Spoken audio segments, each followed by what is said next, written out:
Olá pessoal, hoje o nosso tema vai ser sistema digestório. Qual é a função do sistema digestório? Muita gente só fala a função do sistema digestório é digerir, mas quando nós pegamos o sistema por completo, um sistema complexo, nós vamos ver que ele tem mais do que a função de digerir. O sistema digestório ele vai ter a função de digerir, de absorver e de eliminar.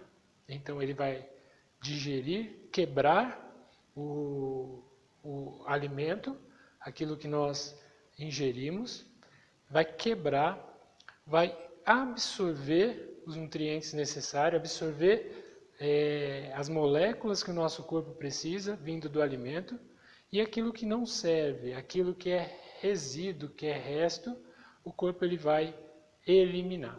Tá? Mas quais são essas estruturas? Quais são as funções específicas de cada estrutura? Tá? O nosso sistema digestório ele é dividido em duas partes.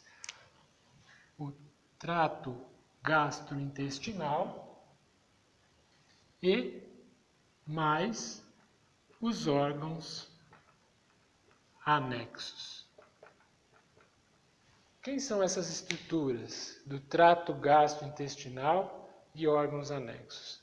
O trato gastrointestinal é um tubo. É um tubo oco.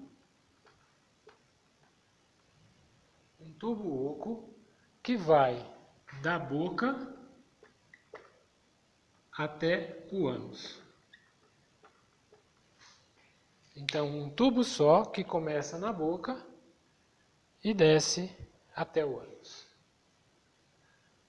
Os órgãos anexos são estruturas, são órgãos que em algum lugar do sistema ele vai ter uma função, ele vai ter uma ação sobre aquele alimento que está sendo processado no sistema.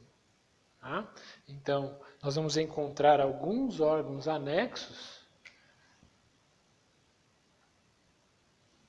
por exemplo, na boca,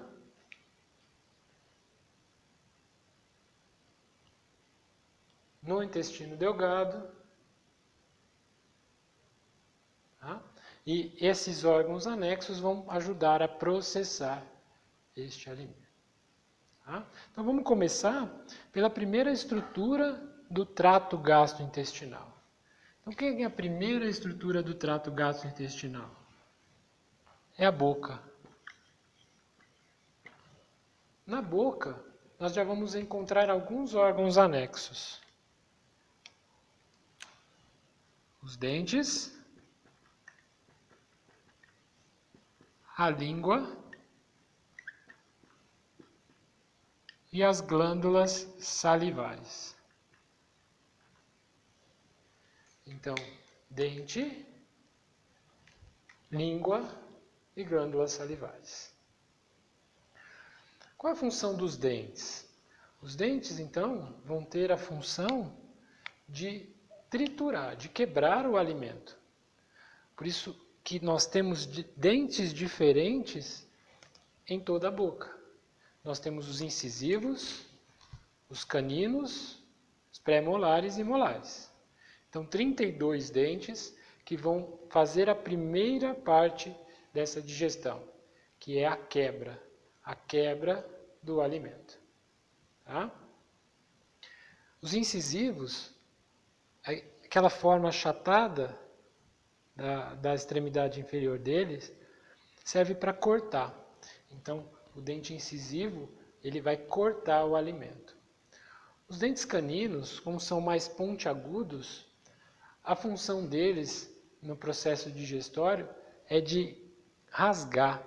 Então, ele fura e rasga o alimento. Os pré-molares e molares, com a superfície mais achatada, eles vão ter a função de amassar, de triturar e terminar a quebra deste alimento. Tá? As outras estruturas da boca, os outros órgãos anexos da boca, também têm suas funções específicas. A língua, ela tem a função, além do paladar, de identificarmos o sabor dos alimentos, ela vai ter a função de levar o alimento de um lado para o outro e na deglutição. Então, quando nós deglutimos, o alimento é empurrado para trás pela língua.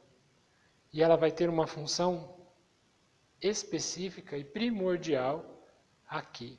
Daqui a pouco nós falamos. Então, a sensação do paladar e a movimentação do alimento na boca. Né? Temos que mastigar dos dois lados da boca. Okay? E as glândulas salivares? As glândulas salivares, elas vão produzir a saliva.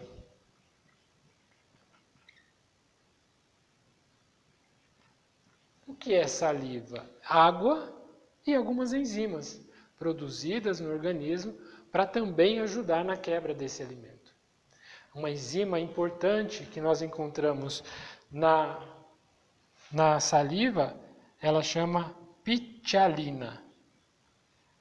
A ptyalina é uma enzima que vai ajudar a quebrar o amido, quebrar o açúcar que está grande, uma molécula maior ainda do alimento. Então, ela vai fazer um processo que nós chamamos de amilase. O que é amilase? Lase quer dizer quebra. Quebra do amido, quebra do açúcar grande. Então, uma parte do açúcar, ele já é absorvido na boca. Então, a mucosa oral, muito vascularizada, já capta esse açúcar, né, que é útil para o nosso organismo. Se nós lembrarmos lá da citologia, quando nós falamos da mitocôndria, o que a mitocôndria faz? Ela faz a oxidação celular. Então ela pega o oxigênio mais a glicose, transforma em ATP, etc, etc. Então a célula ela vai precisar dessa glicose rápido. Uma forma de conseguir esse açúcar rapidamente é a absorção na boca. Um exemplo clássico que nós vemos na nossa profissão é a questão da hipoglicemia. Então, aquele paciente que não se alimentou, aquele cliente, aquela pessoa que está sem comer há muito tempo, ela começa a apresentar aqueles sinais e sintomas de fraqueza, tontura, sudorese, e você dá uma bala, né? Dá algo doce para ela, e aí ela já começa, ela absorve na boca, quebra essa bala, e ela já começa a melhorar, tendo condições de fazer uma melhor alimentação para suprir a necessidade de açúcar dela. Né? Então, absorção muito importante já na boca. Okay? Então, a boca é o primeiro órgão do sistema digestório, que vai realizar a amilase através da enzima ptyalina da saliva. Sim? Muito bem. Esse alimento ele foi triturado na boca, vai passar por uma segunda etapa, por um segundo órgão do trato gastrointestinal. Este próximo órgão é o esôfago.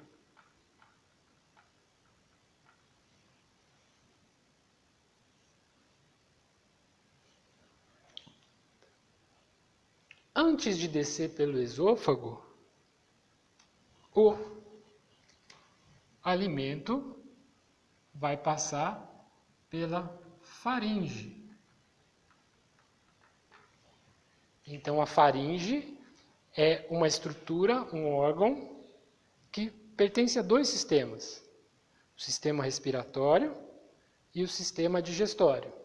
Dividida em nasofaringe, orofaringe e laringofaringe. Bem na sua junção com a laringe. A laringe, ela é do sistema respiratório. Eu coloquei aqui para vocês entenderem um pouco mais um papel da língua na hora da deglutição. Tá? Por quê? Quando a língua ela contrai para levar o alimento para o esôfago, a língua ela fecha a cartilagem epiglote. Então, a cartilagem epiglote, que é da laringe, ela está presa na língua. Então, quando a língua vai para trás, ela fecha a passagem do ar. Então, não deixa que o alimento ou a água entre pela via respiratória. A via respiratória é só gases. Quando nós engasgamos, o que aconteceu? Entrou algo que não era ar pela via respiratória. E a tendência do nosso corpo é expulsar isso que não for, essa substância que não for ar. Certo? Então, engoliu, fecha a epiglote e o alimento, a água, desce pelo esôfago. Mas não é assim, só entra, sai quem quer. Lá no esôfago, lá embaixo, lá próximo ao estômago, nós vamos encontrar o hiato esofágico. Esse hiato, também chamado de cárdia, é um músculo que vai controlar a entrada e fechamento do estômago. Então, quando que ele vai abrir? Quando a epiglote fechar, ele abre. Quando passou o alimento por ele, ele fecha e a epiglote abre para voltarmos a respirar. Então, ele abre e fecha de acordo com a deglutição. O fechamento da laringe é um estímulo para a abertura do hiato esofágico, da cárdia. Então, vai permitir que o alimento entre no estômago e continue o processo de digestão. Algumas patologias, algumas condições nós encontramos nos nossos pacientes, né? Ou vocês mesmos até às vezes queixam de queimação. A nossa rotina de alimentação é muito errada. Né? Poucas pessoas têm a rotina certa, a alimentação correta, e eu costumo falar que o nosso dia a dia faz com que nós trazemos algumas patologias para o nosso corpo. E uma delas é essa. Né? Alimentação de forma errada, rápida, pedaço grande que não foi mastigado direito, faz com que essa cárdia ela fique aberta. Há um afrouxamento desse músculo. E o que acontece aqui? Vai acontecer um refluxo. Porque se ela é uma válvula de não deixar o conteúdo do estômago voltar, esse conteúdo vai voltar se tiver uma frouxidão desse músculo. E com isso pode voltar alimento, pode voltar líquido, pode voltar suco gástrico. Uma substância ácida que está no estômago para ajudar a quebrar o alimento, terminar de quebrar o alimento. Então, o estômago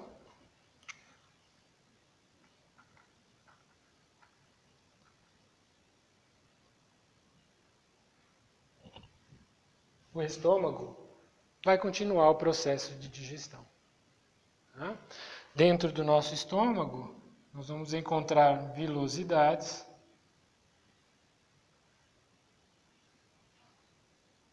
que vão ajudar nesse processo. E uma enzima importante aqui, uma enzima chamada pepsina. A pepsina é uma enzima que está no suco gástrico que vai ajudar a quebrar mais esse alimento. Aqui no estômago também tem um pouco de absorção. Então o estômago ele consegue absorver um pouquinho de água e algum soluto, alguma coisa que conseguiu se dissolver nessa água.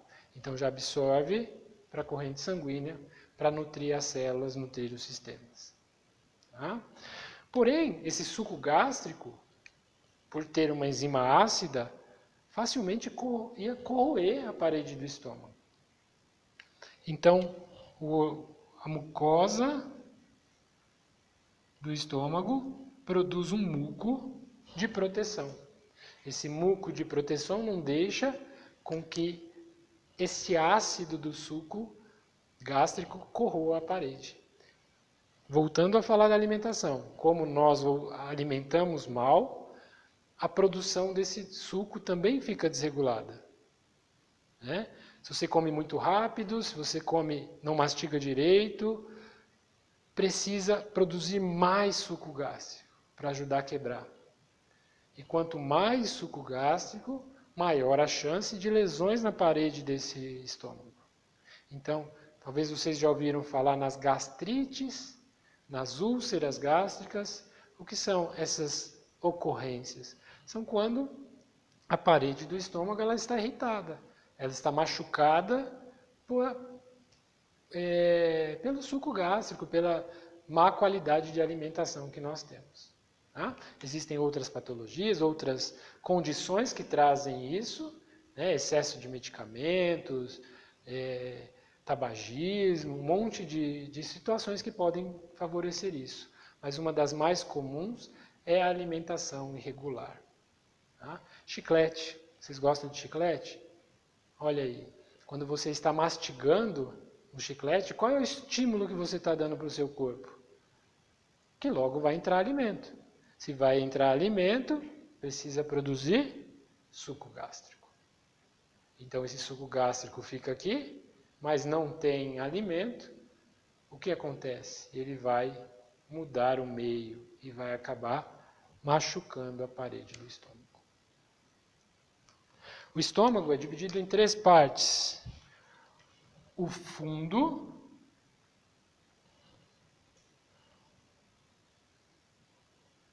o corpo e o piloro. Piloro é a parte terminal do estômago. É onde vai sair o alimento para o intestino delgado. Aqui no piloro nós vamos encontrar uma outra válvula, a válvula pilórica. Também uma válvula muscular, que só vai deixar o alimento sair daqui para o intestino a hora que esse alimento já estiver numa forma pastosa, uma forma de fácil absorção. Essa forma, chamada de quimo, este quimo, ele vai ajudar na absorção. Poucos pedaços, alguns alimentos que não conseguem ser quebrados, por exemplo, pelo ácido, é que passam para cá, mas na sua grande maioria está em forma pastosa. E agora, o intestino delgado pode fazer a absorção dos nutrientes. Então, quem é responsável pela absorção dos nutrientes é o intestino delgado. Esse intestino delgado, ele é grande, cerca de 7,5 metros no homem adulto. Tá? Isso justifica a nossa demora de absorção de nutrientes, mas é benéfico esse tamanho. Porque, lembrando da característica do músculo liso, ele tem uma contração lenta, fraca e involuntária. Então, se ela é lenta, ele vai levando esse alimento no decorrer do seu tamanho, de 7 metros, e aos poucos a maior quantidade de nutrientes vai ser absorvido neste caminho.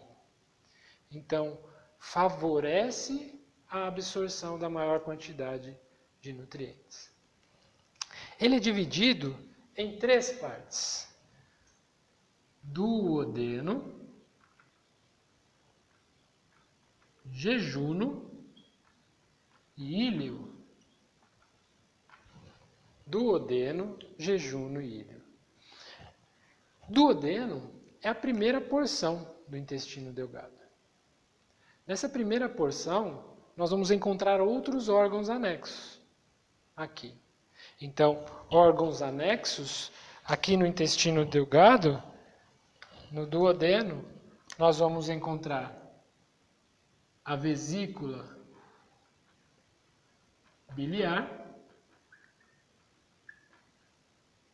vamos encontrar o pâncreas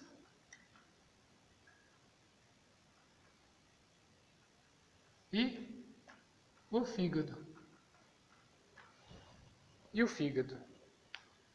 Qual é a função aqui da vesícula biliar e do pâncreas? A vesícula biliar e o pâncreas vão liberar substâncias no duodeno para ajudar na quebra da gordura. Então a bile e o suco pancreático vão ser liberados por essas estruturas e esse líquido vai cair no duodeno. Caindo no duodeno, vai dissolver a gordura. É como uma solução emulsificante. Sabe lá na nossa casa, quando a gente pega o detergente para tirar a gordura da panela, a gordura dos utensílios domésticos? Então, quando você joga o detergente, há uma quebra da gordura mais fácil. Então, o suco pancreático e a bile, que vão sair cada um do seu órgão específico e através do ducto colédoco jogar no duodeno, vão quebrar essa gordura para a absorção do pouco do lipídio que também é necessário para o nosso organismo. Certo? Então, jogou aqui, o fígado entra num papel metabólico dessa gordura, desse açúcar. Nós vamos ver depois numa próxima aula de sistema endócrino o pâncreas e o fígado trabalhando com esse açúcar, okay? Com essa gordura. E o pâncreas, aqui nessa situação, ele deixa de ser glândula endócrina para ser uma glândula exócrina. Então, ele vai jogar para fora da corrente sanguínea, no sistema digestório, uma substância para ajudar no processo. Então, um órgão anexo importante na degradação da gordura. Esse alimento chegou no intestino, passou pelo jejum e pelo íleo, ele vai entrar no intestino grosso. Então, o intestino grosso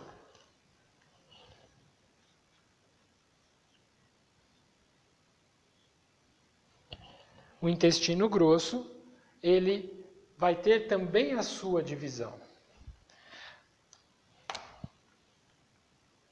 chamadas de cólon. Cólon ascendente,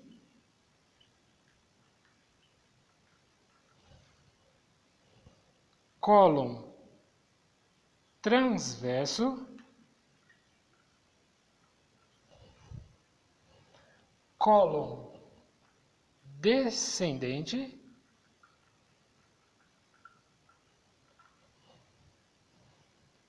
sigmoide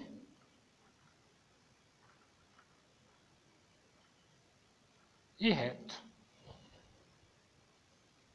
Então, as partes do intestino grosso.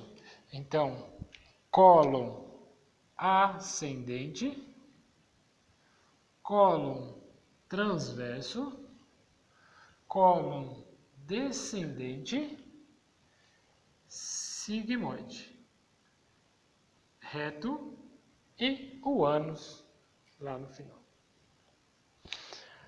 O intestino grosso, ele é responsável pela absorção de água.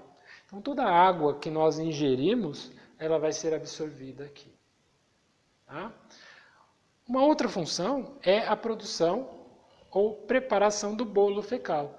Todas as substâncias que não foram absorvidas no intestino delgado vão passar para o intestino grosso, onde nós vamos encontrar bactérias da flora, da microbiota natural, microbiota normal do nosso corpo, que vão fermentar essa substância, esse resíduo, e transformar no bolo fecal.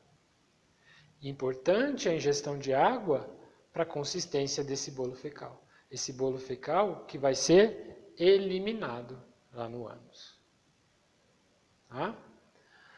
Mas de onde vêm essas bactérias? Né? Essa colonização de bactérias.